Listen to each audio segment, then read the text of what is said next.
agradecer a presença de todos aqui. Vejo muitos rostos que não puderam estar aqui no primeiro evento, há menos de um mês, se eu não me engano.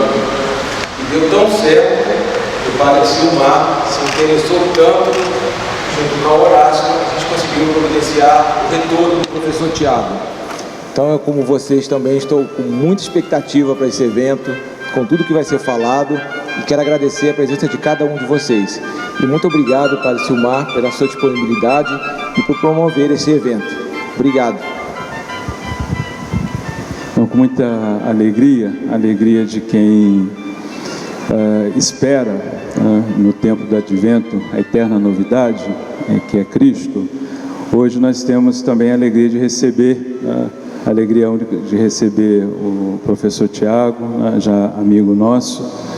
Pela segunda vez, ele vem aqui ao Brasil e nós aprendemos a esperar aquilo que é mais essencial, que mais importa a nossa vida. Eu queria lembrar aqui de um poeta chamado Hölderlin, um poeta alemão, que ele diz assim: quando penso o mais profundo, eu amo o mais vivo. Então, nessa noite, eu tenho certeza que nós vamos pensar aquilo que comporta, a profundidade necessária para que a gente ame aquilo que mais nos interessa, aquilo que pulsa, e o Tiago nos ajuda a perceber isso, Então, melhor que ele fale com propriedade, para que a gente absorva com candura de alma, porque tudo aquilo que ele fala remete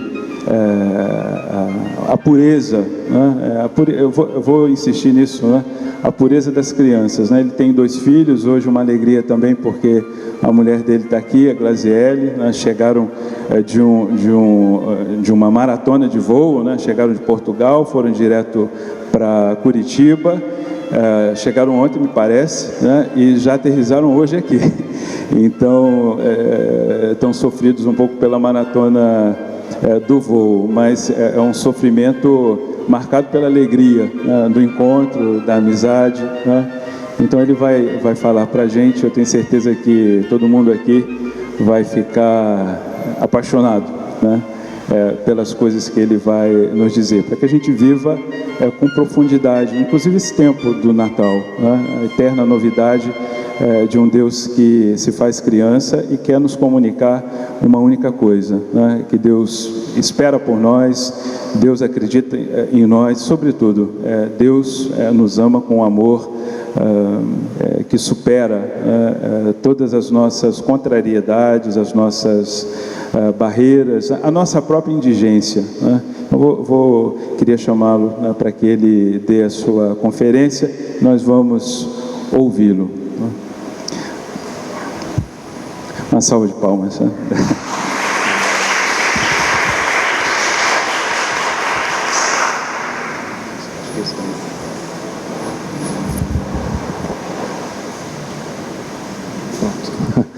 Então, boa noite.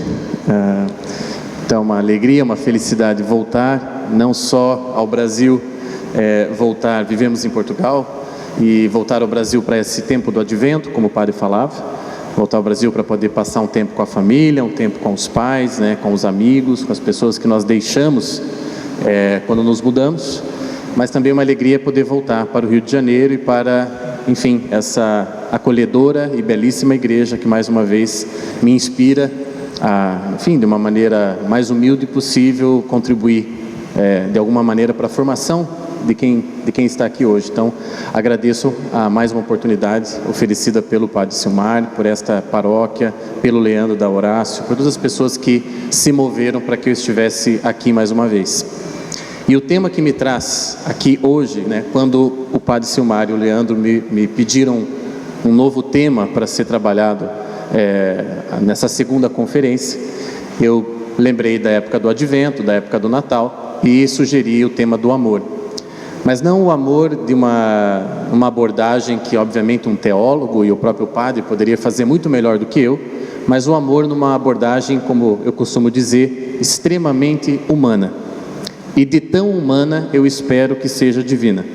É nesse sentido. De tão humana, eu espero que seja divina. Eu gosto de, nas minhas palestras, citar uma frase de um teórico chamado Paul Claudel, que ele dizia: Deus é aquele que em mim é mais eu do que eu mesmo. Então, o fundamento da minha existência, esse é Deus. Então, se de alguma maneira nós mergulharmos na nossa humanidade, nós encontraremos aí o próprio Deus.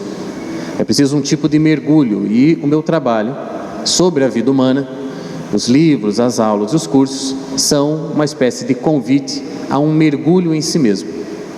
A um mergulho de tal maneira que a gente possa tocar ali essa nossa miséria, que constitui também o ser humano. Cada um de nós aqui é um ser miserável, no sentido de que é um necessitado do amor do outro, necessitado de consolo, necessitado de sentido, de graça, e também tocarmos a nossa condição divina, quer dizer, a nossa condição filial divina. Então, eu diria que o meu trabalho e o que eu vou propor aqui, como sempre tento propor nas minhas falas, é a página 1, é o início daquele mergulho que precisa ser feito continuamente para que a gente toque a própria constituição do nosso ser. E quando a gente começa a fazer esse mergulho muitas vezes nos revela coisas que não são, por assim dizer, as mais belas, como essa igreja é bela, as mais, enfim, de melhores odores. Quando a gente faz mergulho na nossa própria vida, nós encontramos coisas que não são boas, não são bonitas, não são aprováveis. Encontramos coisas dentro de nós que são muitas vezes recriminadoras do nosso próprio ser. E é nesse sentido que o meu trabalho também se distancia da autoajuda. Como eu disse na vez passada e repito hoje para as pessoas que não estavam na conferência passada, eu não tenho a intenção que vocês saiam daqui aliviados. Eu não tenho a intenção que vocês saiam daqui cantando e felizes porque assistiram uma palestra que, enfim, os emocionou. Eu nunca tenho essa intenção de emocionar os meus ouvintes, apesar da emoção poder acontecer. Mas a minha intenção sempre é provocá-los, é torná-los tensos em relação a algo. E esse algo de hoje é o amor. E não há nada que fira mais o ser humano do que a realidade do amor. Não há nada no qual nós mergulhemos mais e ao mesmo tempo que a gente mergulha, a gente se sente inseguro do que o amor. Eu costumo dizer que se você quer segurança na sua vida, você tem que estar decidido a não amar. A não amar. As relações econômicas são relações, entre aspas, seguras, não é? Se eu sei que, por exemplo, um pedaço de bolo custa R$10 e eu tenho uma nota de 20 e entrego isso ao comerciante, eu tenho a segurança de que ele me devolverá 10. Assim eu espero.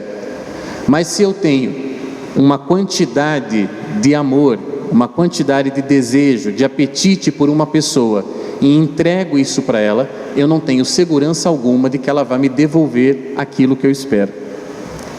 Então, se há algo no qual nós podemos dizer que estamos completamente soltos ao mergulharmos, estamos realmente imersos na sua realidade e batemos os braços e as pernas sem muita segurança de que haverá ali o retorno que nós esperamos, esse algo é o amor entre as pessoas, obviamente, é o que estou falando. O amor de Deus é uma outra categoria de amor, não é? Mas o amor entre nós. Então é sobre essa realidade insegura, que suscita uma série de frustrações, de dúvidas, de dores, de angústias.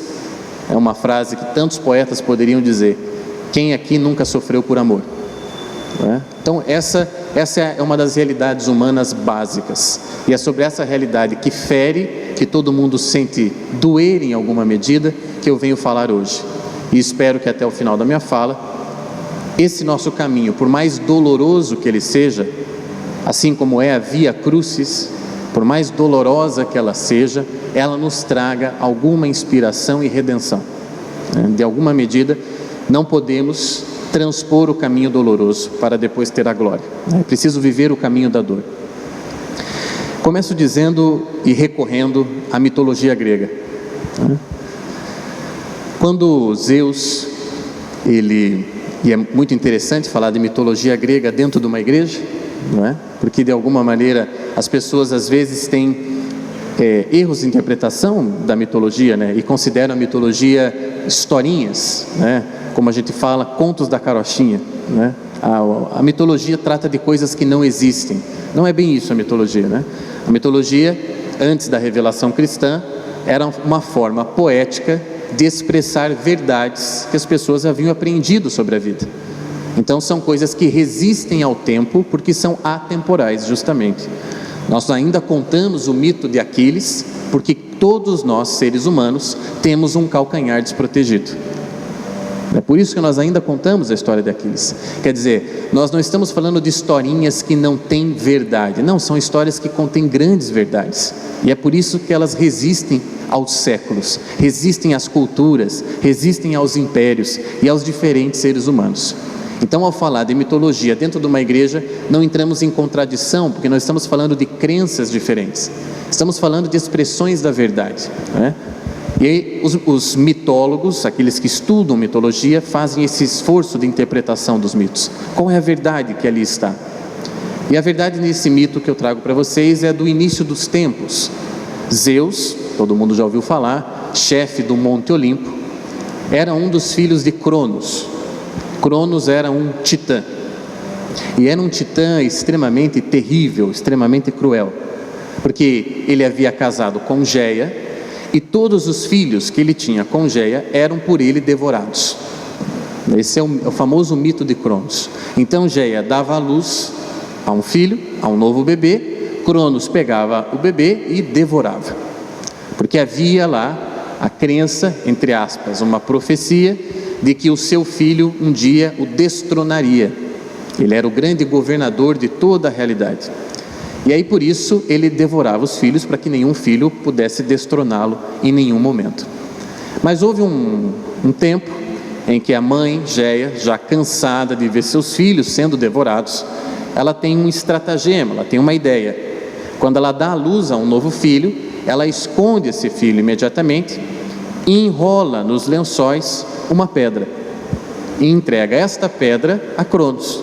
Então está aqui o nosso novo filho, e Cronos devora a pedra, não distingue o gosto da pedra, devora a pedra. E esse filho que ela conseguiu salvar da ira de Cronos, ela coloca na terra, para que uma cabra pudesse amamentar e criar. Esse bebê cresce, e esse bebê é Zeus. Zeus cresce em sabedoria, em força, etc. E sabendo ser filho de Cronos e do que Cronos fazia, sobe até onde Cronos estava para lutar contra o próprio pai. Lutar contra o próprio pai e colocar fim àquela era terrível, aquela era cruel que Cronos havia dado início, desde o início dos tempos, né? Devorando os próprios filhos. Vamos aqui pegar, apenas abrir um parênteses, e a palavra Cronos é uma palavra extremamente importante para entender o mito, né? A palavra Cronos significa o quê? Nós usamos cronômetro, não é? É a palavra que, cronômetro é aquilo que mede o tempo. Cronos é tempo. Quando eu digo, nessa parte do mito, que Cronos devorava os próprios filhos, o que é que eu estou dizendo? O que o mito está nos dizendo? Que o tempo devora a vida. Isto é ou não é uma verdade? É uma verdade. E o tempo devora ou não devora as relações humanas? A famosa rotina, aquele convívio sem lirismo, como a gente fala, aquele convívio massificante, aquela coisa do já sei tudo o que esperar do outro, já estamos há tantos anos juntos, não é? Bem diferente daqueles primeiros meses de namoro, não é verdade? E é mesmo um sacerdote, imagino, e só consigo imaginar, portanto, que um sacerdote, na sua relação com o seu sacerdócio, também vive essa angústia das coisas que o tempo devora. Imagino o início do sacerdote, do sacerdócio de uma pessoa, né, de um jovem, o quanto aquilo deve ser cheio de lirismo, de esperanças, de ilusões, que são importantes para a vida, e o quanto disso também vai se desfazendo ao longo do seu sacerdócio. Balzac tem um dos seus mais famosos romances que se chama Ilusões Perdidas. Viver, amadurecer, em certa medida, é ter as ilusões perdidas. Nós temos Pegue, por exemplo, um adolescente, né, de 15 anos, 16 anos. Aliás, essa é uma das explicações para certas ideologias darem tão certo na cabeça dos adolescentes. Certas ideologias progressistas, certas ideologias que prometem um mundo melhor para nós. Quer dizer, por que os adolescentes se empolgam com isso? Por que os jovens se empolgam com isso? Porque é da natureza do início da vida não ter percebido certas coisas acinzentadas da realidade. É da natureza da juventude, da adolescência, a ilusão. E é da natureza da maturidade a perda da ilusão. E em alguma medida a maturidade representa, pelo menos assim eu a enxergo, eu que estou tentando caminhar para ela, a maturidade representa para mim aquele momento em que eu posso dizer que perdi todas as ilusões sobre a vida. Estou apenas instalado naquilo que é real, naquilo que realmente é. Perdi as ilusões. A ilusão de fama, a ilusão de que todos um dia gostem de mim, a ilusão de que eu não tenha mais pecados um dia, certas ilusões que nós temos, né? E que até um certo momento da nossa vida nós alimentamos, porque é próprio da nossa natureza fazer isso, e depois nós perdemos. Então, de fato, o tempo, voltando ao mito, devora a vida. Ele vai tirando aquele lirismo, aquele brilhantismo. E Cronos fazia isso no mito, ele engolia os próprios filhos, impedia que a vida renascesse, retomasse, continuasse. Então, quando Zeus cresce na terra, alimentado por aquela cabra, vai até seu pai, o enfrenta e luta com ele, nós estamos vendo nesse momento do mito uma tentativa de vencer a morte da vida, quer dizer, uma tentativa de interromper o ciclo da morte, o ciclo destrutivo do tempo. Não sei se vocês estão me fazendo entender, se estão conseguindo me acompanhar. Quer dizer, isso é muito difícil de explicar, né? Mitologia é muito cheia de nuances. Mas quando Zeus enfrenta Cronos, ele está tentando ali interromper, é isso que o mito está demonstrando, interromper um ciclo destrutivo. Algo novo vai ser implantado, algo novo vai surgir. Ainda não sabemos o que, não sabemos do que Zeus é capaz. Mas Zeus vence seu pai. E nós sabemos que ao vencer o seu pai, enquanto ele golpeava o pai, para lançar o pai no que a gente chama de Hades, no submundo da cosmologia grega, que não é a mesma coisa que o inferno cristão, mas é como, vamos colocar aqui, parecido. Então, quando ele estava lançando o pai dele, Cronos, com os golpes que ele dava, Cronos regurgitava os filhos que ele havia engolido. Então, os golpes de Zeus faziam com que Cronos regurgitasse todos os filhos que ele havia engolido.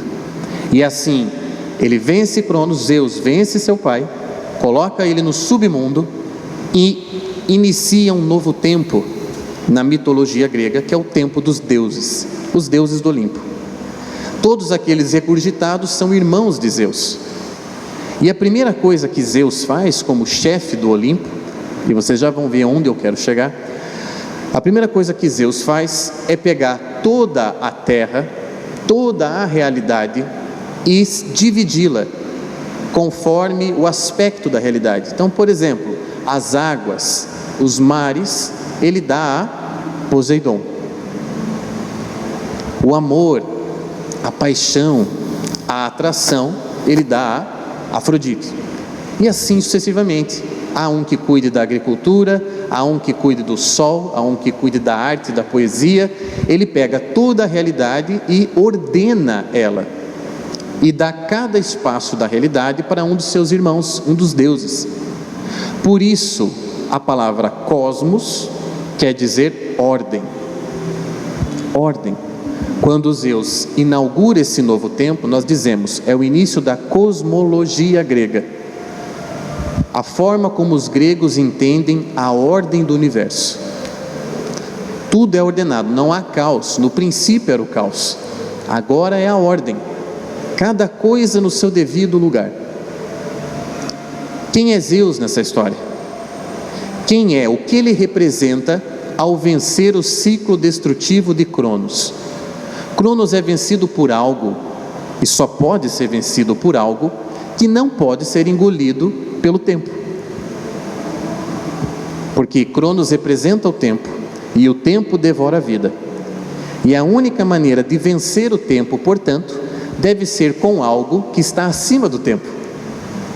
Percebem? Quer dizer, Zeus deve representar alguma coisa que não é engolida pelo tempo, que não é destruída pelo tempo. E é sobre esta coisa que nós estamos falando aqui hoje. Zeus não é propriamente o amor, ele não representa o amor, mas Zeus é a inteligência. Quando Zeus lança os seus raios sobre a terra, faz parte da cosmologia, essas histórias, não é? Quando ele lança os seus raios, e seus raios iluminam toda a terra, qual é o símbolo que está por trás disso? É o símbolo da iluminação da inteligência. O que era trevas, de repente fica claro. Todo mundo já teve essa experiência, todo mundo aqui já foi aluno por muito tempo, por pouco tempo. E no início da aula, por exemplo, eu na aula de química, né? Eu geralmente na aula de química estava na escuridão, né? Eu não entendia quem tinha entrado, quem tinha saído da sala de aula. Em algum momento ali eu tentava me achar. E se o professor era muito bom, então eu estava ali angustiado naquela aula, porque aquilo para mim era escuridão, para mim aquilo era caos. Eu não sabia de onde estava indo o carbono, para onde ele queria ir, com quem ele tinha que se ligar, eu não tinha a menor ideia disso. Mas quando eu conseguia entender alguma coisa, quando o meu professor era tão bom a ponto de eu, Tiago, conseguir entender algo de química, aquilo se esclarecia. A gente usa até esse termo. Aquilo ficava mais claro.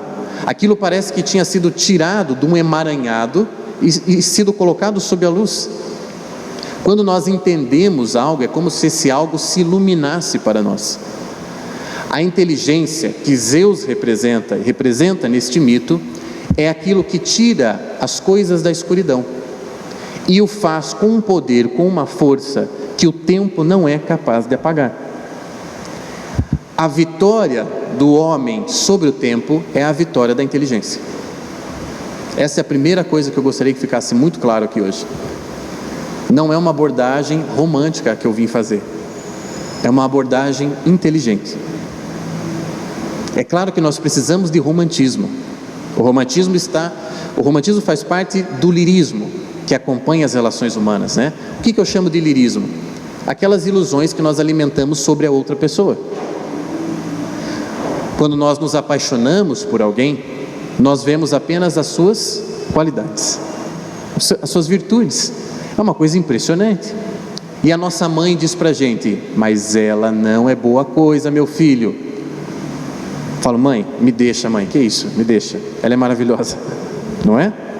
E a menina diz a mesma coisa, e as amigas dizem para ela: olha, não sei se é uma boa, esse rapaz aí tem má fama, etc e tal, já foram todas as meninas da escola. Mas ela está apaixonada, ela está preocupada que já foram todas as meninas da escola? Não, ela não está nem um pouco preocupada. Ela não está preocupada que ela é a 29ª na carteirinha dele. Ela está apaixonada. Quando nós nos apaixonamos, nós selecionamos do outro aquilo que ele tem de mais brilhante, de mais bonito, de mais virtuoso. E toda aquela miséria constitutiva do ser humano, e todos aqueles vícios, e deveríamos dizer com a palavra correta, né? Toda a podridão e toda a miséria que todos nós temos dentro de nós, ali não aparece quando estamos apaixonados. Está lá, mas a gente não vê. E a prova disso é que passado um ano de relação, 2, 3, a gente começa a se fazer de princesa desperta, assim, do tipo: mas você é assim? Não é? A gente começa a demonstrar uma surpresa. A gente começa a enxergar no outro certas coisas que a gente achava que não existiam. Sempre estiveram ali. Sempre. O nosso olhar é que seleciona. E esse olhar que seleciona é o que a gente chama de paixão. É algo bioquímico que acontece. Aquela coisa da gente ficar com suor de mãos quando vai encontrar a pessoa. E passados 5 anos, 10 anos, a gente já não tem esse suor de mãos. É muito raro a gente ter. E o que foi que aconteceu ali? Uma série de coisas que eu não queria ver porque eu estava encantado, eu passei a ver. O encantamento diminuiu, arrefeceu. Quem quer que tenha lido, por exemplo, Felicidade Conjugal, de Tolstói, que é um dos meus escritores preferidos, já sabe, a história é sobre isso. um amor de juventude. Finalmente, no meio do livro, eles ficam juntos. Então não é aqueles livros que a gente sofre o livro todo querendo que o casal fique junto no final, né? Como novelas, por exemplo, aqui, novelas da Globo. Não, o casal já fica junto na metade do livro. E daí no final do livro, rotina, cotidiano, os dois personagens lamentando a falta da paixão. E o nome do livro é Felicidade Conjugal. Que coisa interessante, né? Que coisa provocativa. Então a felicidade conjugal é o quê? Não tem mais lirismo, não tem mais coração acelerado, não tem mais suor de mãos. Então o que sobra? Vamos voltar para o mito. A inteligência vence o tempo. Há uma série de realidades na vida que o tempo devora. Essas realidades nós não poderemos levá-las conosco depois da morte, não é? Nós não podemos levar o dinheiro conosco, apesar de alguns muitas vezes acharem que podem, serem movidos por isso, né? Aí você tem que ler lá o Charles Dickens, Um Conto de Natal. É uma das grandes histórias para esse momento que nós estamos vivendo aqui, tempo de advento. É um livro bem curtinho, indico para vocês. Um Conto de Natal, Charles Dickens, né? Em que ele conta, é um famoso personagem dele que era Sovina, né? Aquele sujeito assim muito ganancioso, e que, enfim, não tinha sua alma sensível para nada além do dinheiro. Quando nós nos apaixonamos pelo dinheiro, diz Julián Marías, nós somos metalizados. O dinheiro ao longo da história sempre foi representado com metal. Faz muito pouco tempo que nós usamos papel para o dinheiro, né? E agora estamos voltando para o metal. Não sei se vocês percebem, estamos voltando para o plástico e para o metal. O Bitcoin é de metal. Quando você compra e recebe em casa lá o famoso Bitcoin, que é essa moeda nova que está surgindo aí, quer dizer, ele é de metal. Mas enfim, ao longo da história o dinheiro sempre foi cunhado, né? Sempre foi feito com moedas, com ouro, com bronze, prata, etc. Então Julián Marías diz, quando eu me preocupo demais com dinheiro, quando eu me apaixono por dinheiro, eu me metalizo, né? Ou seja, eu fico parecido com ele. A minha realidade vai ficando tão permeável quanto a realidade de um metal, né? Jogue água no ouro para você ver o que acontece, né? Não entra, a água não penetra. Então assim, é impermeável. Então há certas coisas, né, que nós temos que tomar muito cuidado, certas paixões, certas coisas que nós acreditamos que podemos levá-las para depois da morte. Essas coisas todas serão devoradas por Cronos, estão sendo devoradas nesse exato momento. Nosso corpo está sendo devorado por Cronos nesse exato momento. O tempo está devorando a nossa vida. Esse minuto que acabou de passar é um minuto a menos que nós vamos ficar vivos. Quer dizer, há uma série de realidades que nós podemos dizer, realidades materiais, que fazem parte da primeira etapa da nossa história, que é aquela fase de Cronos. Todas essas realidades são consumidas pelo tempo. Se eu tenho um chocolate e dou metade dele para você, eu fiquei com menos. E não há como fugir a isso, percebem? Não há como transcender, é uma regra da realidade. Eu tenho 50 reais e dou 25. Eu fico com 25, não há como eu ficar com mais. Agora há uma outra área da vida e outras realidades que não são vencidas pelo tempo, não são devoradas por ele. Essas são as realidades que nós podemos aqui hoje chamar de realidades espirituais. No momento em que eu estou dando esta aula ou esta palestra para vocês, eu não estou ficando com menos.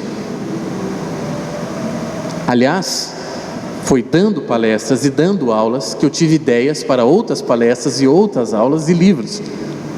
Foi dando cursos que eu pensei em outros cursos. Foi dividindo um livro com um amigo que depois me comentou sobre o livro comigo, que eu aprendi mais sobre o livro. Quer dizer, as realidades espirituais, elas têm uma marca que distingue, é inconfundível, das outras do tempo de Cronos. Essas do tempo de Zeus, elas não são perecíveis. O tempo não tem poder sobre elas. Aquilo que eu sei, a pessoa que eu me torno, não está sob a ação do tempo, está apenas na eternidade. E é isto que eu posso levar para a morte. Eu não posso levar as coisas que eu acumulo, eu não posso levar nem a comida que eu gosto tanto de cozinhar e comer. Eu só posso levar para depois da morte aquilo que eu sou. É só isso que eu posso levar para depois da morte. E é isto que o reino de Zeus, para continuar usando a mitologia, é isso que o reino de Zeus inaugurou para nós. Um novo tempo de clareza, um novo tempo de inteligência, um novo tempo de consciência, dos seus famosos raios, que nos ajudam a compreender as coisas e a levar daqui para frente aquilo que permanece, não aquilo que passa. Nós estamos num tempo, o tempo do Advento, o tempo do Natal, que está cada ano, a gente estava conversando agora mesmo sobre isso, né? A questão da tecnologia, dos smartphones, da nossa tecnologia, né? O fato de estarmos conectados, etc.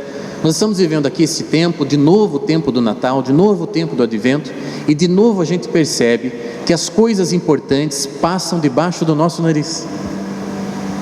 Elas passam. E nós nos apegamos às outras que não são tão importantes, não deveriam ser tão importantes. E o nosso desespero, o desespero humano, é se agarrar a essas coisas que são do tempo de Cronos e querer que elas permaneçam, sendo que é da característica delas a evanescência. Um exemplo, o cuidado exagerado com o corpo, aquela preocupação que ultrapassa o bom senso. Todos nós temos que ter um cuidado com a nossa saúde, todos nós temos que ter um cuidado com o nosso corpo, claro. O corpo é o templo do Espírito, mas há uma justa medida para isso, há um equilíbrio para isso. E quando chegamos num tempo em que as pessoas não querem mais morrer, esse é o nosso tempo. As pessoas, né? Quem aqui, se eu perguntasse, pessoal, levanta a mão quem quer morrer, né? E se todo mundo aqui levantasse a mão, estaríamos numa plateia realmente diferenciada, né? Nós não queremos nem falar sobre a morte, quem dirá morrer. Nós não queremos ir a velórios mais. Nós queremos proteger as pessoas dessa realidade dura que é a morte. Você imagina num jantar você puxar esse assunto, e a morte, pessoal? Então lá o pessoal comendo, né, o peru de Natal. Você fala, então, olhando isso aqui, nós em torno da mesa, eu comecei a pensar sobre a morte, vamos falar sobre isso. É um assunto indesejável, é um assunto proibido em alguma medida, nem sempre foi, mas hoje é proibido. Nós queremos uma juventude, né? Os valores de hoje são os valores da juventude. Ortega y Gasset escreveu isso em 1930. Ele olhou para a sociedade de massas que se arvorava à sua frente e disse: essa sociedade só valora o que é da juventude. Quem aqui valora a sabedoria daquele senhor de 75 anos que tem muito da vida para contar? Quem aqui dá realmente valor para isso? Sentar ao pé de uma pessoa dessa e ouvir as suas histórias. Nós valorizamos o quê? Olha, ele tem 80 anos e está tão jovial. Olha como ele se locomove. Ele faz tudo sozinho.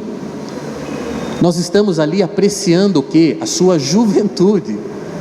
Aquilo que ele guardou da juventude. Nós não estamos apreciando a sua sabedoria. Nós não estamos apreciando aqueles valores acumulados pelo tempo e que perduram para além do tempo. Nós estamos parabenizando ele por estar com 80 anos parecendo ter 60. Essa é a sociedade que dá valor às coisas da juventude, ao esporte. Vivemos num país, e o Brasil é conhecido lá fora por isso, né? Em que as pessoas são chamadas ao quê? À academia, musculação, a jogar futebol na praia, coisas que não são ruins, obviamente, são boas, mas a chamada para isto é muito maior do que a chamada para uma biblioteca, é muito maior do que a chamada para a missa. Nós somos uma sociedade hedonista, nós somos uma sociedade que ficou presa em Cronos e está aqui sofrendo. Eu e você estamos sofrendo pelas coisas que passam, a gente goste ou não goste, elas passarão, mas as palavras dele não passarão. Quer dizer, há uma outra realidade toda que, se nós olhássemos para ela e dedicássemos maior parte da nossa vida para esta outra realidade, esse outro aspecto da realidade, a nossa angústia diminuiria. Já contei essa história, quem já assistiu meus vídeos no YouTube já ouviu essa história certamente.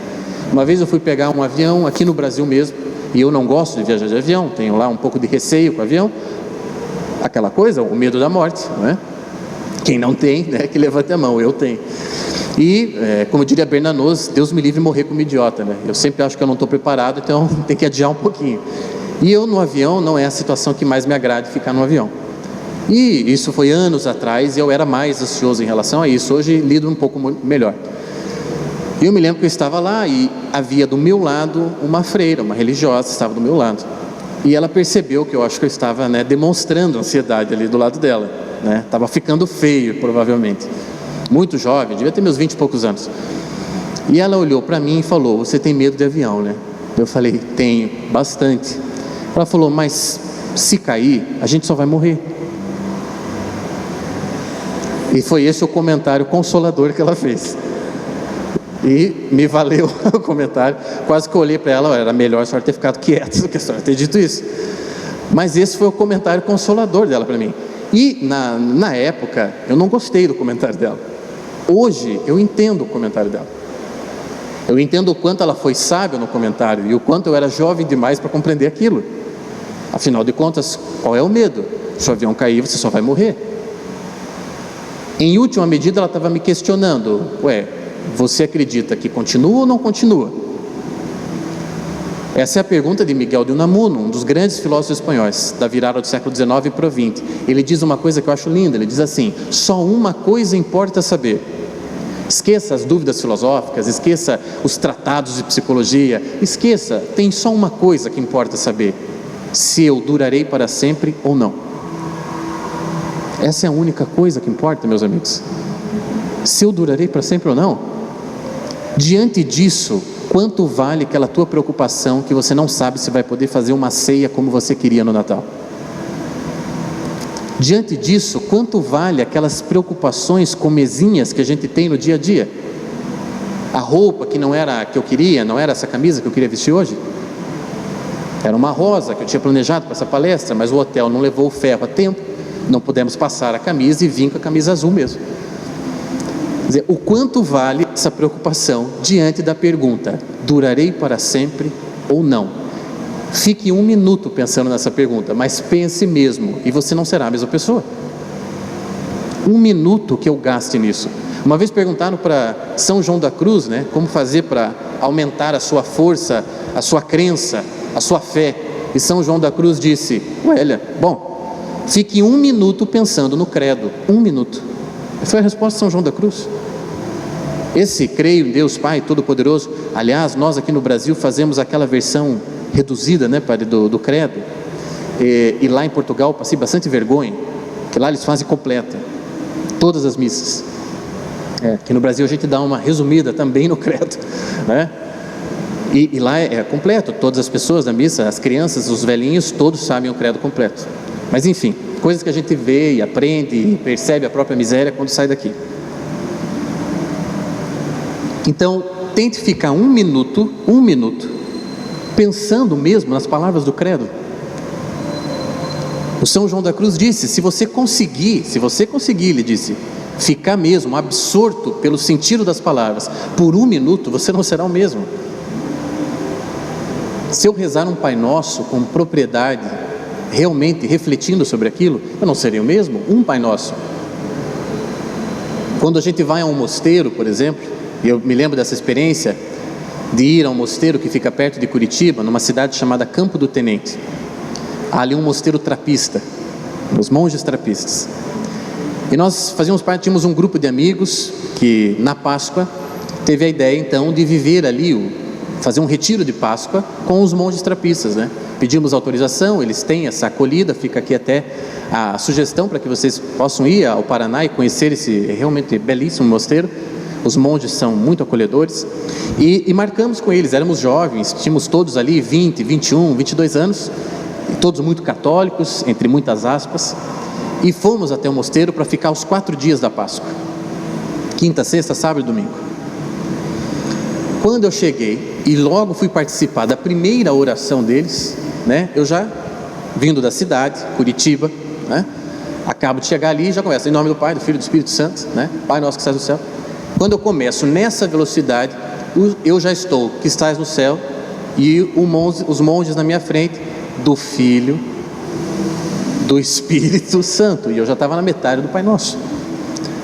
E eu falei, opa, tem alguma coisa acontecendo aqui. Eu nem penso mais no que eu falo. Eu nem penso mais no que eu rezo. Há algo aqui que está me escapando, e esses montes, pelo jeito, vão poder me ensinar. E o quanto a gente desacelera depois de uma experiência dessa. Pois bem, voltamos aqui à questão do amor que aqui nos trouxe. Há uma sabedoria nas relações humanas, portanto, de olhar para a pessoa que eu amo, e agora isso vale para todo tipo de amor, para o amor que eu tenho com a minha mulher, para o amor que eu tenho com os meus filhos, para o amor que eu tenho com o padre, com os meus amigos, com os meus alunos. Há ali uma sabedoria nessa relação amorosa, que a gente vai aprendendo mesmo com o tempo. Alguns aprendem antes, outros demoram mais para aprender, apanham mais da vida, por assim dizer, que é aquela sabedoria de amar o outro por aquilo que não passa. Percebem? Amar o outro por aquilo que nele perdurará para sempre. O outro me encanta, o outro me faz apaixonar, provavelmente por algo passageiro. É como se, vejam como a vida é maravilhosa e como Deus é sábio. A beleza física, para a qual nós damos tanta importância também.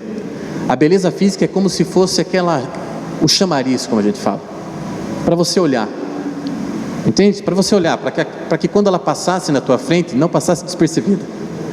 Nós homens temos muito isso, né? Nós podemos contar muitas histórias, nós homens, de estarmos num pátio de colégio, num estádio de futebol, num shopping, e de repente vê-la passar. Fala, opa, né? Aquela lá não me escapa. Dentre tantas, aquela me chamou a atenção. Então, sim, os sinais sensíveis do outro são o primeiro capítulo da história amorosa. É o início da trajetória. Deus fez as coisas, e fazemos aqui a analogia, quando Zeus dispôs as coisas na terra, dividiu entre seus irmãos deuses, inaugurou esse novo tempo. Assim explicam os gregos. Nós cristãos, Deus pôs todas as coisas sob uma ordem. Deus criou tudo com sabedoria. E as coisas são como são, minha gente. Meus amigos me chamaram a atenção, os amigos que eu cultivo até hoje, por algo sensível que eles têm, por algo que eu vi, por algo que eu percebi. Mas a nossa amizade só se mantém depois de 10 anos por algo que eu não vejo. Pequeno Príncipe, né? O essencial é invisível aos olhos. Quando Tolstói escreveu aquele romance, Felicidade Conjugal, ele quis mostrar para nós a trajetória de um amor, que é tomado por um sensualismo no início, a paixão, o ver o outro, enxergar o outro, percebê-lo no meio de uma multidão de outros que não me interessam tanto, e com o passar do tempo, amá-lo não naquilo que ele tem de passageiro, mas naquilo que ele tem de eterno. E é só assim que um amor perdura por 40 anos, por 50, por 60, como algumas histórias que a gente vê. Histórias que hoje estão ficando cada vez mais raras.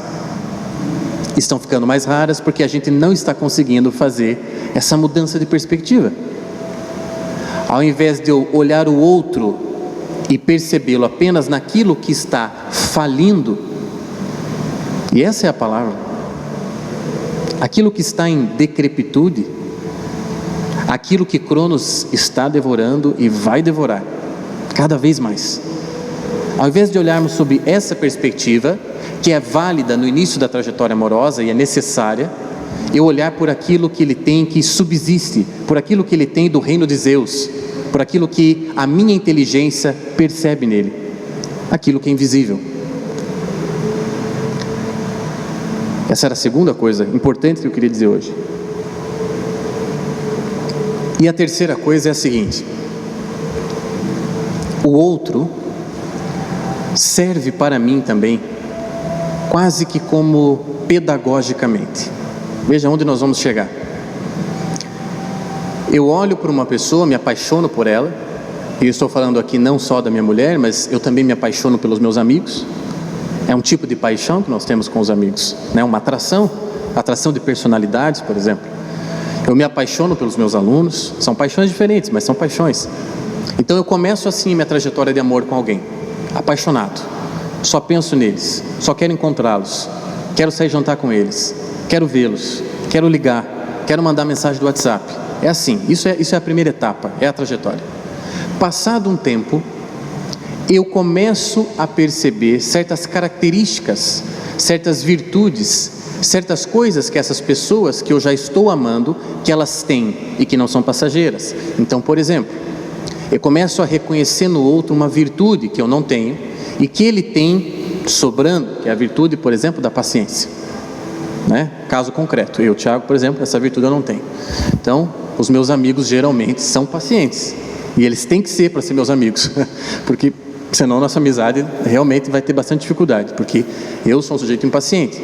Então eu começo a admirar, depois de 5 anos, depois de 10 anos de convivência com alguém, eu começo a admirá-la, por exemplo, pela sua paciência. Começo a admirá-la pela sua estudiosidade. Essa é uma virtude, viu? Estudiosidade. Uma virtude que a gente deve pedir muito a Deus. Quem tem aqui alguma pretensão de vida intelectual, né? Até sugiro aqui pela intercessão de São Tomás de Aquino, né? A virtude da estudiosidade, que é basicamente, trocando em miúdos, vontade de estudar. Vontade de estudar. Eu tenho um grande amigo, aqui faz muitos anos que não vejo mais, porque hoje ele é monge, né? E não podemos nos encontrar mais, a não ser, podemos agora mandar cartas um para o outro. E agora eu vivendo em Portugal, não posso nem estar aqui na época que é a época que eu poderia encontrá-lo pessoalmente. Mas enfim, eu tenho um grande amigo, e esse meu grande amigo tem uma virtude que eu considero que a minha ainda é uma brasa, e na dele já é uma churrasqueira, que é a virtude da estudiosidade. E eu admiro demais aquela virtude nele, da estudiosidade, aquela capacidade que ele tinha de sentar, por exemplo, e dizer, eu via isso acontecer, nós convivemos muito juntos por alguns anos, eu vou ler esse livro, e ele só levantava quando terminava de ler. Eu sempre achei isso admirável.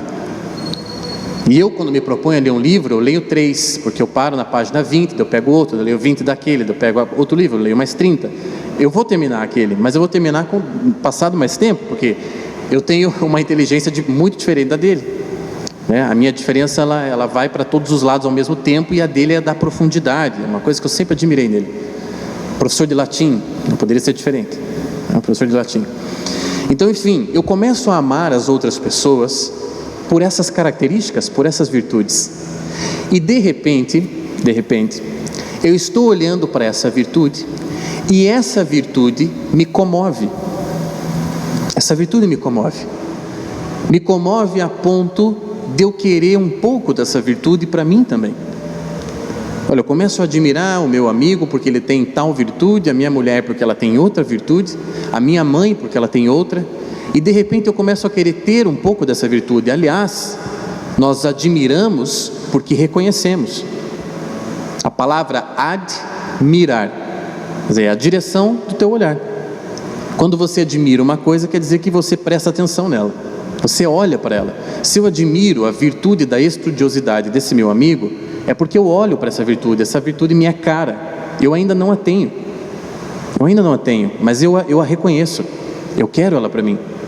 Então, a segunda etapa da trajetória amorosa é essa etapa de que eu começo a amar as virtudes do outro, que sobrevivem ao tempo, muitas vezes crescem com o tempo.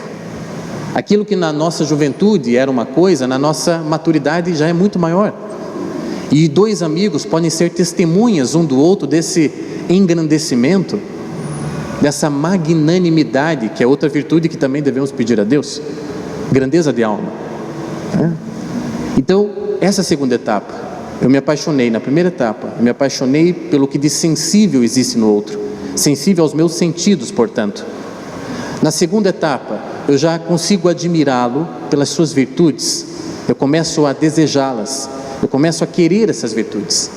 E aí chegamos na terceira etapa, e essa é o grande salto. Essa ainda é realmente maravilhoso o que acontece. Quando acontece? Quando eu amo, por exemplo, a magnanimidade de uma pessoa, a magnanimidade do padre, a magnanimidade do meu avô, eu instintivamente procuro pela origem dessa magnanimidade.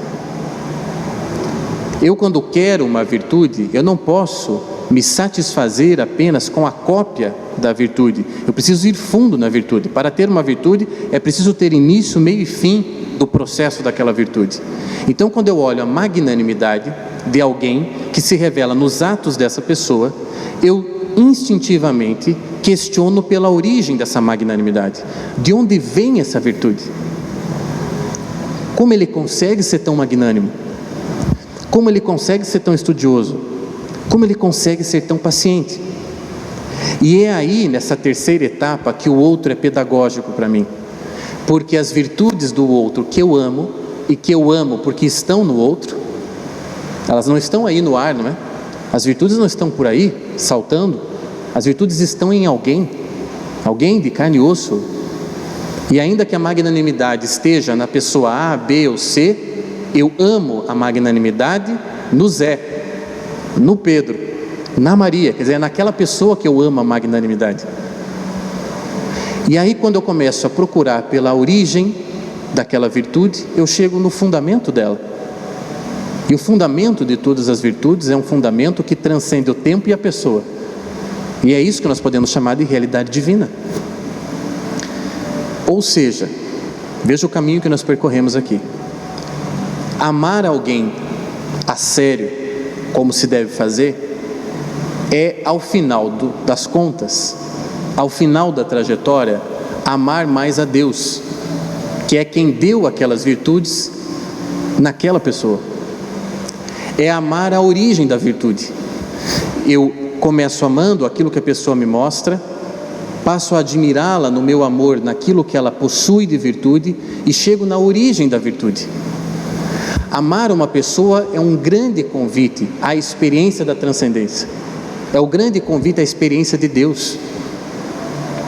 Quando São Boaventura escreveu um dos livros mais importantes da nossa história, que se chama Itinerário da Mente para Deus, ele disse que para nos aproximar de Deus são preciso 3 coisas, 3 etapas também, né? Veja que tudo que é perfeito é 3, né? Pai, Filho, Espírito Santo, corpo, alma e espírito, né?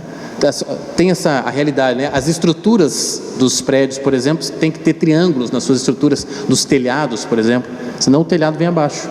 O triângulo, o 3, tem uma simbologia. Também não temos tempo para tratar disso aqui agora. Mas enfim, São Boaventura diz no Itinerário da Mente para Deus, que para amar a Deus, primeiro, eu preciso reconhecê-lo nas coisas. Preciso reconhecê-lo nos animais, reconhecê-lo nas coisas que Deus fez, na natureza, especialmente na natureza. A natureza fala de Deus. Céus e terras narram a glória de Deus. Se eu conseguir fazer isso, se eu conseguir reconhecê-lo na natureza, aí São Boaventura diz, há um segundo nível da experiência de Deus, que é você reconhecê-lo no outro, que é muito mais difícil. E talvez por isso as pessoas hoje prefiram ter um cachorrinho do que morar com alguém, não é? Porque morar com alguém, o cachorrinho a gente já sabe que ele não vai fazer nenhum mal, não é? O cachorrinho, cães e animais não fazem mal. Animais não são morais. O que quer dizer que animais não são morais? Eles não têm dentro deles a instância moral de certo e errado, bem e mal. Aquele tigre que devorou o braço daquele menino no zoológico, vocês lembram desse caso? Ele não fez aquilo porque ele é mau, ele fez aquilo porque ele é um tigre. Percebem? Nós não podemos sacrificar o tigre por ele ser tigre. Ele foi tigre. Fomos, né? Não vamos aqui agora culpar nem o pai, nem nada, né? Mas nós não podemos, em hipótese alguma, culpar o animal. O animal não tem instância moral, só nós, seres humanos, somos morais. Portanto, um cão não pode fazer mal para mim. Se ele me morder, é porque ele se sentiu ameaçado. É assim, é a natureza. Portanto, ter um cão comigo é seguro. Ah, eu amo os animais. Bom, mas é a coisa mais gostosa de fazer, amar os animais. Amar, quer dizer, quando eu chego em casa, o meu cão abana o rabo sempre para mim. Sempre abana o rabo, me espera na porta, faz aquela carinha de feliz até que eu passe a mão na cabeça dele. Mas não é todo dia que eu chego em casa que minha mulher me recebe com um sorriso e abraço. Tá? Não é todo dia. Né? E ela pode dizer a mesma coisa e com mais propriedade de mim. Não é? Então assim, não é muito seguro. Cada vez que eu volto para casa, cada vez que ela volta para casa, a gente não tem certeza do que vai encontrar. Isso é a maravilha da coisa. A gente não tem certeza. A gente aposta. A gente aposta. A gente aposta assim, não, né? Vai estar lá, né? Aquela pessoa vai me tratar bem, porque afinal somos casados, etc e tal. Ou aquele amigo, a gente aposta. De repente aquele amigo traiu você. Quer dizer, há filósofos que dizem que é melhor você trair a pátria do que trair um amigo. Você não trai um amigo. Uma das coisas mais horríveis que você pode fazer, trair um amigo, né? Depois, se você fez isso, corra pedir perdão. Não se trai um amigo. Enfim, então eu não tenho segurança nenhuma com ela. Eu tenho uma aposta, eu tenho aqui uma história com ela. E eu acredito que na maior parte das vezes nós vamos nos tratar bem, na maior parte das vezes nós vamos nos consolar, nós vamos nos amar, mas há dias que a coisa vai, enfim, vai sair dos trilhos. Mas esse sair dos trilhos com meu animal, o meu cão, não acontece. As pessoas não estão, portanto, hoje tão disponíveis e abertas para essa insegurança do amor, que tem que ser provada sim na insegurança. Então é muito mais aliviante, por assim dizer, você ter cães. É muito mais aliviante você integrar uma causa do Greenpeace e amar a natureza. Veja que coisa fantástica. A natureza não te cobra imposto, a natureza não te liga para te encher a paciência, a natureza não te manda o WhatsApp. A natureza é a coisa mais fantástica de se amar, é a natureza, porque ela é abstrata. Difícil, meus amigos, é amar aquela pessoa que está na tua frente. Difícil, né? Por exemplo, teve muita história de avião, né? Teve aqui, já aqui dessa vez agora no Brasil, o voo que nós pegamos de São Paulo para Curitiba, chegamos ontem, né? A gente, no nosso check-in, a gente não conseguiu ficar junto, a gente fez um adiantamento de voo, então a minha mulher e o meu filho mais novo ficaram mais na frente, e eu e o Bernardo, que é o meu filho mais velho, ficamos mais na parte de trás do avião. Então eu estava, né, tinha um rapaz já sentado quando a gente chegou na janela, eu e o Bernardo, né? E quando nós sentamos, a gente percebeu que o rapaz estava com um odor muito forte. Era uma pessoa que aparentemente havia trabalhado a noite toda, uma pessoa que provavelmente havia trabalhado em alguma obra, era uma pessoa simples, era uma pessoa, enfim, que estava provavelmente ali, a empresa, alguma coisa assim, havia pago essa passagem para ele estava cansado, estava faminto e um odor muito forte. E eu e o Bernardo sentamos ali do lado dele. E no momento que a gente sentou, a primeira coisa que eu pensei puxa vida, justo comigo, eu fui cair aqui nesse lugar. Né? E a primeira coisa que passou pela minha mente era ver se não tinha outro lugar. E é isso que nós fazemos. E aí muito depois, com o avião já decolando, que estava lotado, muito depois é que eu pensei, há sempre um convite nessas situações. E difícil mesmo é amar aquele sujeito que estava ali do meu lado. E eu poderia estar indo, por exemplo, se eu sou um defensor da natureza, poderia estar indo dar uma palestra sobre a defesa das baleias azuis que vivem não sei aonde, mas ter trocado de lugar no avião por causa daquele sujeito, concretamente falando, é isso que eu estou querendo dizer. Difícil, doloroso é amar na concretude. Isso é o difícil. Reconhecer Deus no outro, essa é a etapa mais difícil. E depois de São Boaventura, o terceiro nível dessa história é reconhecer Deus nele mesmo. Mas isso, meus amigos, quem fez antes de morrer foram os santos. Nós aqui, né? Talvez tenha alguém aqui em caminho de santidade, não sei, mas a grande maioria de nós não vai ter essa experiência. E vai passar a vida tentando reconhecê-lo nas outras pessoas. E aquelas pessoas que nós amamos são a grande oportunidade que nós temos de amá-las não pelo que é passageiro, de amá-las não por aquilo que o tempo devora, de amá-las não simplesmente porque elas têm virtudes, mas de amá-las porque elas são fruto do virtuoso, de amá-las pela origem da virtude. Eu me lembro, eu tive uma professora que me dizia sempre isso, ela fala: Tiago, que amizade é essa que não me convida a ser melhor? Que amizade é essa? Todos nós temos vários tipos de amigos, né? E aqueles amigos que a presença deles não é uma presença que instigue você a ser melhor do que você era, não é verdadeiramente uma amizade. O amor um do outro, o amor que eu sinto por ela, o amor que eu sinto por ele, é o amor da perfeição. porque não me satisfaz a virtude da magnanimidade do Padre. Eu só vou me satisfazer quando eu mergulhar no magnânimo. É nesse sentido, é esse o convite radical do amor. Quer dizer, o que eu trouxe aqui tentei trazer aqui para vocês hoje é uma reflexão que eu considero não romântica sobre amor, mas a necessária, inteligente. É preciso que a gente se encante pelas pessoas, mas é preciso que a gente também passe o encantamento. É preciso que a gente enxergue o que é invisível. Esse é o paradoxo. E é preciso que a gente, ao não se satisfazer com o que tem de virtuoso no outro, que a gente só se satisfaça na origem da virtude. E é essa experiência de Deus que eu acredito que o amor entre as pessoas é capaz de proporcionar. O outro é sempre um convite, o outro é sempre um perigo, dizia Ortega y Gasset. Ortega dizia: quando eu vejo uma pessoa pela primeira vez, eu nunca sei se ela vai me cumprimentar, se ela vai abrir um sorriso, se ela vai virar a cara, se ela vai me dar um tapa. O outro é sempre uma incógnita. Eu não sei o que esperar, aí que está. Toda vez que eu vejo um leão, eu sei o que esperar. Os animais são determinados. Eu sei que eu não posso passar a mão na cabeça dele. O que eu tenho que esperar do leão é que ele pode estar com fome e eu sou comida. É isso que eu espero do leão. E não há leão do mundo que não coma quando está com fome. Agora, há seres humanos que deixam de comer quando estão com fome. E há mães que dão a maior parte do frango para os filhos e ficam com aquela parte pior, com menos carne, ainda que ela quisesse muito aquela parte maior. Por quê? Porque ela ama. São coisas, quer dizer, o outro não é presumível, o outro é incógnita, o outro é convite, o outro é perigo, o outro é violência.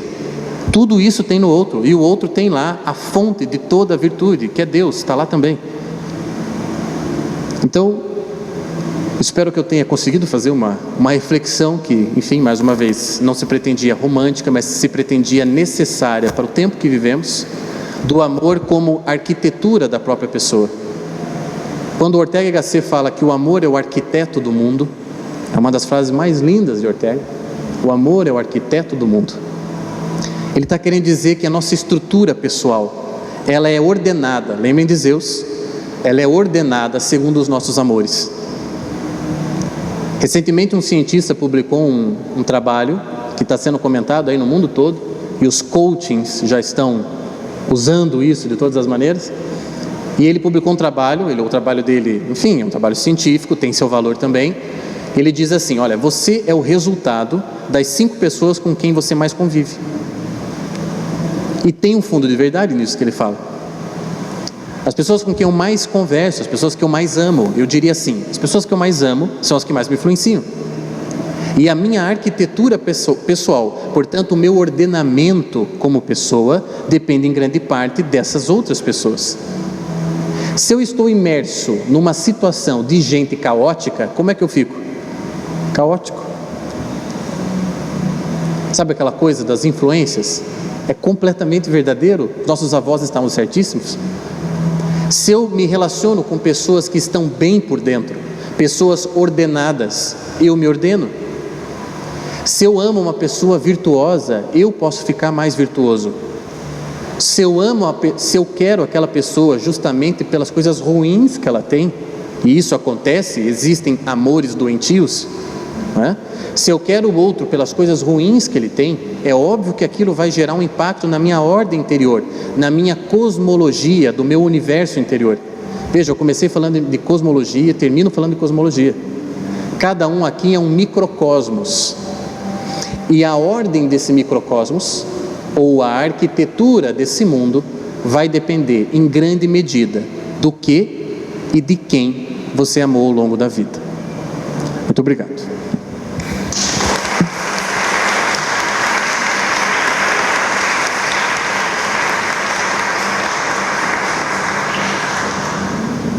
Esse espaço que a gente concede é para que haja alguém que se interesse em fazer algum questionamento, alguma indagação, alguma pergunta. Eu posso levar o microfone, né, até aquele que deseja fazer alguma pergunta. Boa noite. Eu queria saber se há qual seria a linha tênue entre o momento da paixão, que o momento da transferência do momento da paixão para o amor. Se é essa dicotomia assim. E se, outra pergunta também, se seria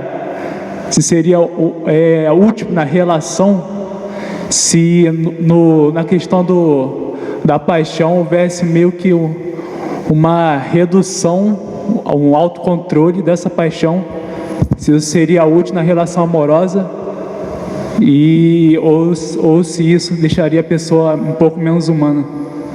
Ok, obrigado. Eu não sou favorável ao controle da paixão nesse sentido. Eu acho que isso é queimar etapa, né? Quer dizer, o desenvolvimento natural das coisas permite que a gente faça as burradas na adolescência e na juventude.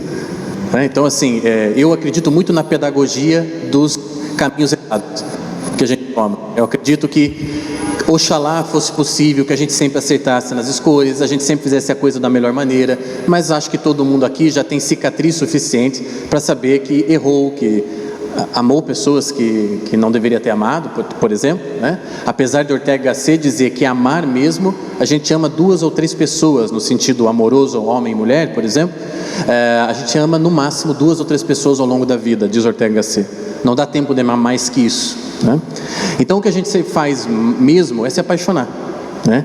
E o que configura a paixão? Ele perguntou pela linha tênue entre uma coisa e outra.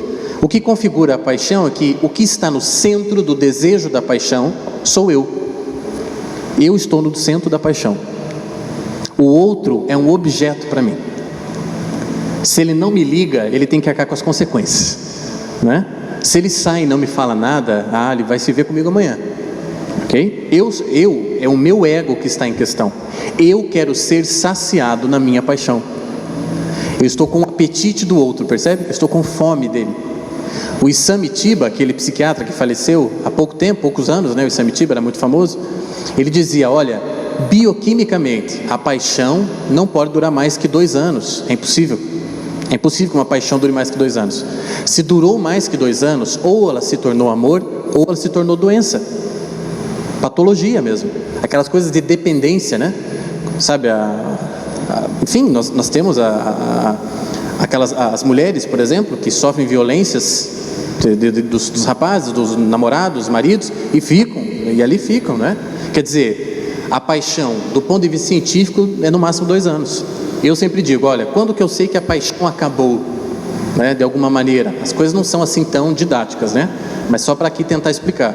Eu sei que a paixão acabou quando eu não estou no centro. Já não sou eu que quero ser saciado, que o outro venha até mim, que o outro atenda a minha necessidade, que o outro preencha o meu vazio, que o outro me ame, que o outro goste mais de mim do que qualquer outra coisa. Isso é a paixão, que o outro eu quero, todo mundo já viveu isso, quando eu sou apaixonado, eu quero ter a posse do outro, a posse, e esse momento apaixonado é importantíssimo. É importantíssimo que você queira possuir o outro, que você tenha fome dele. É algo absolutamente animal. Assim como muitos santos disseram estar apaixonados por Cristo, tinham um apetite dele. Isto é humano e é animal ao mesmo tempo. Então, quando eu estou apaixonado, o centro da relação continua sendo eu. As minhas necessidades, o que eu quero que ele faça por mim. Quando eu passo a amar, essa maturação do processo, é o outro que está em questão, já não sou eu. Eu diria que a paixão é centrípeta, de fora para dentro, o outro para mim, e o amor é centrífugo, sai de mim para fora, de mim para o outro. Eu dou mais do que recebo. Essa é a lei geral do amor, eu dou sem contar com o retorno. Você já pensou se uma mãe fosse dar amor na medida que ela tem certeza que o filho vai retribuir? As mães não são apaixonadas pelos filhos, as mães amam os filhos. E é por isso que ele comete crimes e ela vai lá na cadeia visitá-lo. Ninguém mais vai, mas a mãe vai. A mãe está lá, não é? E é certo que a mãe esteja mesmo. Mas ele é um assassino, um psicopata. Meu amigo, isso não está em questão. É o filho dela. Entende? Então, você sabe que você amadureceu o seu sentimento por alguém quando já não há aquela juvenil fome, aquele juvenil apetite de engolir o outro, ter o outro. Isso se revela muito também na sexualidade, de ter o outro, de possuí-lo. Mas quando você quer promovê-lo, quando você daqui para lá, você sopra as velas dele, você o promove, e você percebe, aí Julián Marías, que é um filósofo espanhol, é maravilhoso nesse sentido, ele usa uma outra palavra, ele não se contenta em usar a palavra amor, ele usa a palavra enamoramento, né, que tem um sentido de estar dentro do outro. Então ele diz, quando eu estou enamorado de alguém, eu já não sou eu sem ela. A vida dela, a presença dela alterou a minha de tal maneira que se ela não mais estiver, eu já não sou eu. Então, se no início, na paixão, eu queria tê-la como um objeto que eu digeria, que era meu, no enamoramento, eu fui, na minha realidade pessoal, essa é a maior prova de amor que pode existir, eu fui alterado pela vida dela. Fui alterado, já não sou mais o mesmo. E portanto eu não posso tirá-la. Se tirá-la de mim, eu não sou Tiago. Se tirar a musa da filosofia da minha vida, eu não sou mais Tiago. A filosofia é um dos meus amores. A gente também pode amar coisas etéreas, não só pessoas, não é? Então, nós nos alteramos por aquilo que amamos. Quando eu perceber essa alteração em mim, sem aquela espera do retorno seguro, já não é mais paixão, aí já é amor mesmo. Mais alguma pergunta? Boa noite. Boa noite. Meu nome é Davis. Fala só um pouquinho mais perto do microfone. Tá. O senhor estava falando que existe 3 fases, né? Uma pessoa se amar outra pessoa, né? Primeira que seria o interesse, né? Por essa pessoa, alguma coisa que a pessoa tem que desperta esse interesse em mim. A segunda fase seria eu querer aquilo o que me interessou, né? E a terceira seria querer a origem daquilo, né? E o senhor concluiu que a origem daquilo seria o próprio Deus, né? Então nesse processo de amar, quando eu descubro que essa origem é o próprio Deus e eu quero aquilo ali, isso significa que eu deixo de amar aquela pessoa e vou procurar o próprio Deus.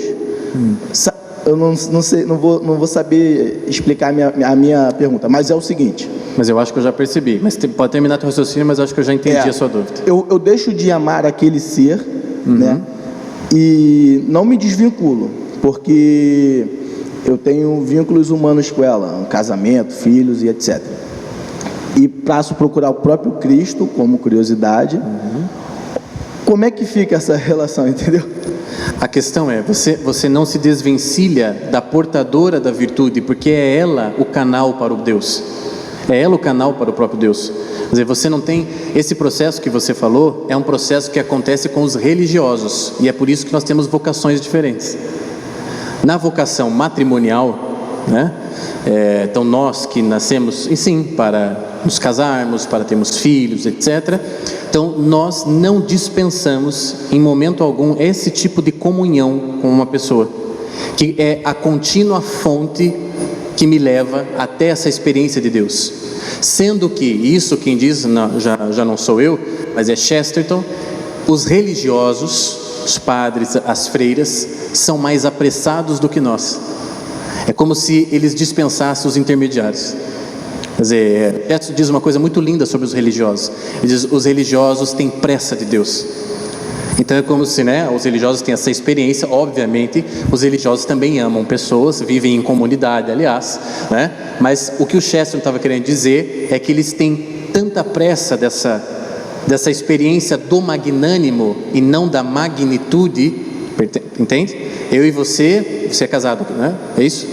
Tá, mas não é seminarista, não tem vocação, temos o mesmo tipo de vocação. Quer dizer, sendo que eu e você, nós precisamos desses desses canais, desses instrumentos, entende? Nós temos um outro caminho, um outro processo que nos leva a Deus. É esse processo intermediado pela presença do outro, que é claro que os religiosos também não dispensam a presença do outro, mas eles têm pressa de Deus. Veja que coisa bonita, eles não têm tempo a perder, é isso que configura um religioso. E eu, como casado, entre aspas, me permito perder tempo por outras experiências que são consoladoras para mim. Então, o religioso, como a gente sempre fala, né? Uma religiosa casa-se com Deus, casa-se com Cristo em alguma maneira. Então, assim, é uma experiência mais direta, dela com o magnânimo. E nós temos as outras pessoas como sinais sensíveis do magnânimo. Então, nunca poderia dispensar a presença do outro, né? Não se vai ao céu sozinho, uma velha máxima, né? Ansel Grum dizia: homem algum é uma ilha. Então não tem como, né? E mesmo os religiosos precisam da comunidade para também fazer a sua ascese. A questão é que nós que não somos religiosos vocacionados, somos mais dependentes das presenças dos outros. Temos menos pressa porque, enfim, temos menos antevisão do paraíso. Os religiosos têm mais antevisão do paraíso, então eles têm menos tempo a perder. No fundo, nenhum de nós tem tempo a perder. Eles sabem mais disso do que nós. Boa noite, Thiago. Boa noite. Você disse que há essa conexão do amor. Deixa eu ver se eu consigo formular melhor a pergunta. Mas você descobre Deus pela observação da virtude, né, da pessoa, no caso da sua esposa, ou do amigo. Você começa a observar Deus nessa virtude. Existe a possibilidade do contrário, você começar a descobrir a virtude de Deus e olhar essa pessoa e fazer essa conexão. Você está entendendo? Eu percebo. Vejam, eu acredito que seja possível, apesar de ser muito raro, eu acredito que seja possível. E os místicos, acho que são os modelos desse caminho contrário que você falou, porque eles, entre aspas, anteveem a realidade, o bem, o belo, o verdadeiro. Eles conseguem depois ver os seus reflexos no mundo. Eu acho que esses são os místicos, né? Por exemplo, Santa Teresa d'Ávila levitava do chão, fritando ovo. Isso é da biografia dela. Quer dizer, as irmãzinhas passavam na cozinha e ela estava suspensa no ar, fazendo comida. Quer dizer, os místicos têm isso. Os místicos, eles têm uma antevisão. E aí, por ter essa antevisão, toda a realidade humana é vista de outra maneira. Então é como se ele olhasse para você já com aquele olhar complacente de que quem já viu uma parte do mistério e já buscasse com esse olhar isso em você. Então é o olhar, por exemplo, de Padre Pio para todas as pessoas que ele atendeu ao longo da vida. Padre Pio, vocês sabem que quando o Padre Pio celebrava uma missa, ele não via apenas o que nós vemos. Padre Pio tinha uma visão espiritual de tudo o que estava acontecendo na celebração. Ele via os anjos, ele via os demônios, ele via tudo, enquanto ele celebrava a missa. Então nesse sentido o que ele falou é perfeitamente possível. Mas veja, estamos falando de Padre Pio, Então o nosso caminho é aquele caminho mais de formiguinha, Ele é o Padre Pio, que também é da biografia dele. Certa vez os seus irmãos de comunidade abriram a porta do seu claustro e ele estava todo ensanguentado, como se tivesse levado surra, ele tivesse lutado com uma pessoa, sendo que o claustro era trancado do lado de fora. E aí diz o Padre Pio que ele havia lutado com o próprio demônio a madrugada inteira. Então assim, esse é o Padre Pio, é a Santa Teresa d'Ávila, Santa Teresinha de Lisieux. Agora, nós, pobres mortais, nós temos um caminho que é esse caminho mais assim, que é exigente no sentido da paciência em relação com o outro, do enxergar a virtude. Eu gosto muito do livro do Roger Scruton. Não sei se você lê bastante o Scruton, gosto muito dele, um filósofo conservador, se chama O Rosto de Deus. É um dos livros que foi traduzido recentemente pela Realizações, recentemente que eu digo uns 3 anos, eu acho 2 ou 3 anos. E muitos livros do Scruton têm saído no Brasil, graças a Deus. E o Scruton diz: olha, Deus tem um rosto humano. E é disso que eu estou falando. É o rosto. Hoje a minha fala aqui foi sobre o rosto humano de Deus. A minha fala não tinha tantas pretensões metafísicas nem místicas, né? Mas é sobre o rosto humano de Deus. Aquilo que nós, por amarmos demasiadamente alguém, é inevitável que no final desse amor haja um mergulho no mistério divino. O George Steiner, num livro que eu ganhei do Eduardo, que está sentado aqui, né? Meu amigo brasileiro que vive em Portugal também, que veio aqui me prestigiar, obrigado, Eduardo. Meu amigo secreto me deu de presente, né? Me conhecendo, me deu um bom livro. O George Steiner disse nesse livro que eu li vindo para cá, um livro que chama Fragmentos, não sei se foi lançado aqui no Brasil. Ele diz assim, vou tentar falar da melhor maneira dentro de uma igreja, né? Mas ele diz, quando um homem e uma mulher, né, na intimidade de um homem e uma mulher, o momento, a intimidade sexual do orgasmo entre um homem e uma mulher, e que há o orgasmo simultâneo, e os dois juntos, isto é a maior prova que nós temos de abolição do eu. Ou seja, esta é a experiência que um homem e uma mulher, a máxima experiência que nós podemos ter de mergulho ou de abandono no mistério. Porque quem aqui já teve a experiência sabe que é quase um sair de si, né? É este, do ponto de vista metafísico, é este o sentido do orgasmo sexual. É quase um sair de si, é um abandono, quase que como se nós levitássemos por alguns segundos. Isso é extremamente belo. Aliás, isso é uma coisa que tem que ser recuperada, a beleza do sexo. Por muito tempo nós temos falado da fealdade do sexo, do pecado, e existem, obviamente, muitos pecados ligados à carne, mas o sexo é belo. O sexo é belo. E o que acontece entre um homem e uma mulher na intimidade é extremamente consolador. E é a máxima, diz o Steiner mais uma vez, um dos maiores filósofos do século XX, é a máxima experiência que um homem e uma mulher, né, um casal pode ter de abandono, de prova da experiência mística, aquilo que os religiosos têm de outra maneira. Ok? Eu queria saber se dá para a gente traçar um paralelo entre o mito do Gênesis, a árvore da vida e a árvore do conhecimento do bem e do mal, e esse mito de Zeus e Cronos, porque parece que na fase de Cronos nós estamos lançados às trevas exteriores, a gente não está vislumbrando a vida, a inteligência, aquilo que vai perdurar, e me parece que Deus, quando nos tirou a árvore da vida, nos separou dela, é porque nós nos dispomos a nossa alma apenas às coisas perecíveis. E nós temos que, quase como farejando o fruto da árvore da vida, não o teremos nessa vida, mas dispor a nossa alma a ele. Sim. Olha, aquela coisa, na mitologia não há exatidões, né? Portanto, esse paralelismo que você falou é possível, mas o paralelismo que tradicionalmente é considerado mais perfeito entre o fruto proibido, tá, de Adão e Eva, e a mitologia é com o mito de Prometeu, não com o mito de Cronos. Não sei se você lembra do mito de Prometeu. Prometeu era um querido pelos deuses, né? Então, na época em que os seres humanos viviam como animais. Então, isso estamos falando de um tempo em que nós ainda não éramos dotados de razão. E é assim que a mitologia explica a razão humana.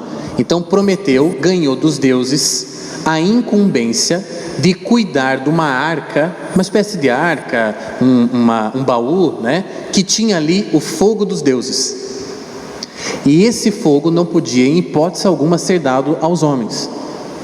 Os homens não tinham angústias, os homens não se preocupavam com o amanhã. Quer dizer, as descrições que o mito faz são as descrições do Gênesis, percebe? Só que o Prometeu se apaixonou pelos seres humanos e pega esse fogo que era dos deuses e lança para os homens. E os homens ganham o fogo dos deuses. O que isso quer dizer? Ganham a ciência do bem e do mal, ganham a razão. Então esse seria o mito mais paralelo ao da árvore, enfim, do fruto proibido de Adão e Eva. Quando comemos o fruto, né, através do pecado de Adão e Eva, nós passamos a querer distinguir o bem e o mal, porque passou-se a confundir tudo. O que é o paraíso, né? O paraíso, qual era a maravilha do paraíso? Não havia confusão. Tudo isso aqui é bom, menos o que tem na árvore. Não há confusão alguma. Quer dizer, nós não precisaríamos de nenhum tipo de filosofia, literatura. Era só não provar do que era mal, estava tudo determinado. Só que ao comermos o fruto, aquilo virou uma grande confusão e começamos a precisar da razão para distinguir bem e mal, certo e errado. Foi exatamente o que aconteceu pela mitologia grega quando Prometeu distribuiu o fogo dos deuses para os homens. Então os homens passaram a ser atormentados pela carga da razão. A razão é uma carga, né? Por que é uma carga? Bom, veja uma criança de 4 anos como ela é feliz, não é? Uma criança é muito feliz. E daí veja um adolescente. Então você já entende que a razão é uma carga, né? Realmente. Acho que é isso, né, padre? Eu falo muito, então nós temos tempo ainda para livros e etc. Mas mais uma vez, não sei se o padre acho que ainda vai falar, obrigado mesmo, de coração, muito sinceramente, pela presença de vocês aqui hoje. Muito obrigado.